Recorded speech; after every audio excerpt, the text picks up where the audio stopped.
Hey everyone, welcome back to my channel. Today I'm going to show you a very easy way to make my favorite falafel. So let's get started. Into a food processor, I am adding some soaked chickpeas. I just soaked this overnight, no need to boil this. So to this I'm adding some roasted sesame seeds. I dry roasted them. Some baking soda. Around 5 cloves of garlic. You can add more if you want. 1 onion chopped into small cubes, some salt to taste,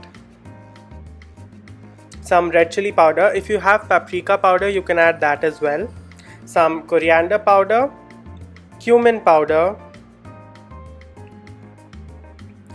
some pepper to taste, a bunch of mint leaves, and finally some coriander leaves as well. This is such an easy recipe because you're adding everything into a food processor or blender that you have or mixer, and that's it. Those are our ingredients. Now I'm just gonna blitz it slowly, and as you can see it's forming into this dough kind of consistency from coarse to kind of semi-coarse, and that is what we're looking for. I'm not gonna blitz it to form a very smooth dough. And as you can see, this is how it's gonna look. So I'm just gonna transfer this into a bowl, and as you can see, this is a perfect consistency that we have, not too smooth, not too rough. And with the help of an ice cream scooper, I'm just gonna scoop out small portions of the dough onto my hand, and I'm giving it a rough round shape. It's okay if the shape is not very perfect.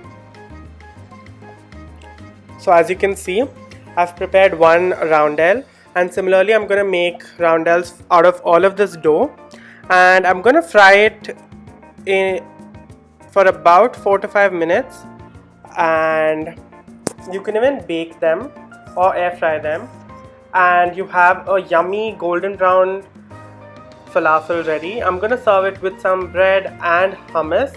I hope you enjoyed this video. I'll see you guys next time. Till then, take care and stay safe. Bye guys.